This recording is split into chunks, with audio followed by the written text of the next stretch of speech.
9 নম্বর লোকসভা কেন্দ্রের আইএসএফ প্রার্থী শাহজাহান বিশ্বাসের নাম ঘোষণা হতেই প্রচার ও প্রস্তুতি তুঙ্গে। আগামীকাল জঙ্গিপুর লোকসভা কেন্দ্রের প্রচার সভা করতে মঙ্গলজনে আসছেন আইএসএফ পার্টির চেয়ারম্যান নওশাদ সিদ্দিকী মহাশয়।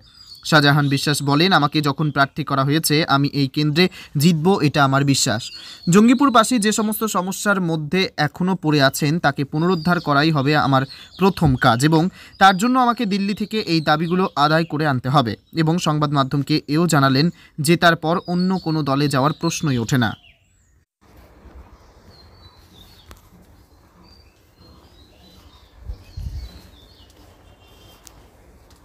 ব্যুরো রিপোর্ট, এসটিভি নিউজ, সময়ের সাথে সত্যের সন্ধানে।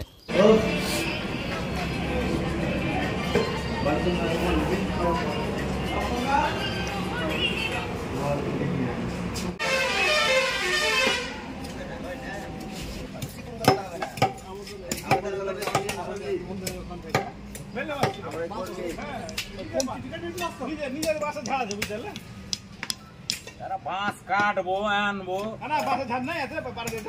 আছে তো অবশ্যই সব জিনিস কোনখানে কি আছে না আছে সব জানতাম।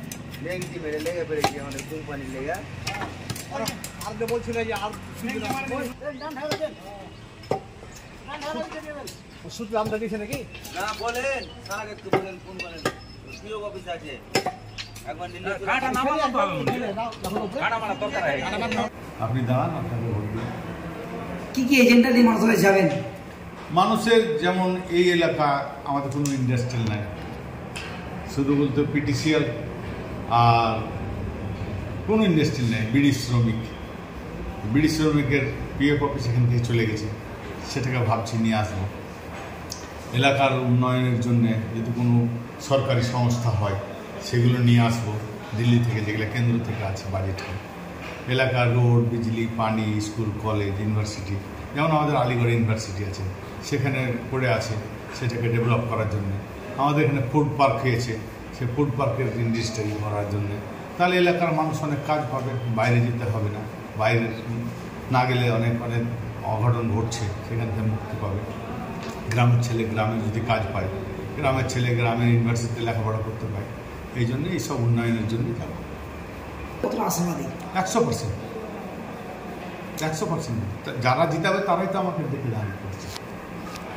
জিতে কি অন্য কোনো দলে যাওয়ার চিন্তা ভাবনা? আইএসএফের আমাদের কোনো নীতিই নাই। আইএসএফ তো নিজেই একটা দল, আইএসএফের তো আমাদের যায়নি তো, আমরা কেন যাব? আমরা মানুষের কাজ করার জন্য যাচ্ছি।